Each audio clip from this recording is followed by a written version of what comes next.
ഒരു ദിവസത്തിന് 24 മണിക്കൂർ ദൈർഘ്യമില്ല എന്ന് പുതിയ പഠനങ്ങൾ. ദിവസത്തിന് ദൈർഘ്യം കുറവാണെന്ന തോന്നലുണ്ടെങ്കിൽ അതിൽ തെറ്റൊന്നുമില്ല എന്നാണ് ശാസ്ത്രജ്ഞർ കണ്ടുപിടിച്ചിരിക്കുന്നത്. ചരിത്രത്തിൽ ഇന്നുവരെ രേഖപ്പെടുത്തിയിട്ടുള്ളതിൽ വെച്ച് ഏറ്റവും കൂടിയ വേഗത്തിലാണ് ഭൂമി കറങ്ങുന്നതെന്നാണ് ശാസ്ത്രജ്ഞർ പറയുന്നത്. ഇന്നുവരെ കണ്ടിട്ടുള്ളതിൽ ഏറ്റവും ദൈർഘ്യം കുറഞ്ഞ ദിവസങ്ങളിലൂടെയാണ് നാം കടന്നുപോകുന്നത്. ഈ വർഷം ഏറ്റവും കുറഞ്ഞ വേഗത്തിൽ കറങ്ങിയ ദിവസങ്ങളിലൂടെ നമ്മൾ കടന്നുപോയി എന്നാണ് ശാസ്ത്രജ്ഞർ പറയുന്നത്. ഇത് ജൂലൈ 9 ആയിരുന്നു. ഇതുപോലെ ജൂലൈ 22, ഓഗസ്റ്റ് 5 എന്നീ ദിവസങ്ങൾക്കും ദൈർഘ്യം കുറവായിരിക്കുമെന്നാണ് റിപ്പോർട്ടുകൾ. കുറച്ചുകാലങ്ങൾക്ക് മുൻപുള്ള പഠനത്തിൽ തന്നെ ഭൂമി മുൻപുള്ളതിനേക്കാൾ വേഗത്തിലാണ് കറങ്ങുന്നതെന്ന് കണ്ടെത്തിയിരുന്നു. വാഷിംഗ്ടൺ ആസ്ഥാനമായുള്ള international earth rotation and reference systems അടക്കമുള്ളവ ഇക്കാര്യം സ്ഥിരീകരിക്കുകയും ചെയ്തിട്ടുണ്ട്. വേഗത്തിലുള്ള ഈ കറക്കം ഇങ്ങനെ തുടർന്നാൽ 2029 ആകുമ്പോഴേക്കും ക്ലോക്കുകളിൽ നിന്ന് ഒരു ലീപ് സെക്കൻഡ് ഒഴിവാക്കേണ്ടി വന്നേക്കാമെന്നും വിദഗ്ധർ പറയുന്നു. പെട്ടെന്ന് വാർത്ത കേൾക്കുമ്പോൾ വിചിത്രമായി തോന്നാമെങ്കിലും ഭൂമിയുടെ ഭ്രമണവേഗതയിൽ ദീർഘകാലങ്ങളായി മാറ്റം സംഭവിക്കുന്നുണ്ട്.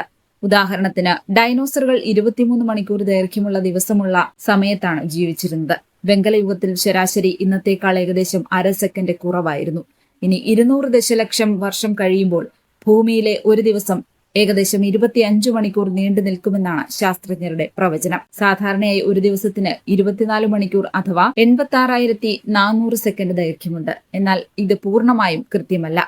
ഭൂകമ്പങ്ങൾ, അഗ്നിപർവ്വത പ്രവർത്തനങ്ങൾ, വേലിയേറ്റങ്ങൾ, ഭൂഗർഭമാറ്റങ്ങൾ എന്നിവ പോലുള്ള പല കാര്യങ്ങൾക്കും ഭൂമിയെ അല്പം വേഗത്തിലോ സാവധാനത്തിലോ കറക്കാൻ കഴിയും.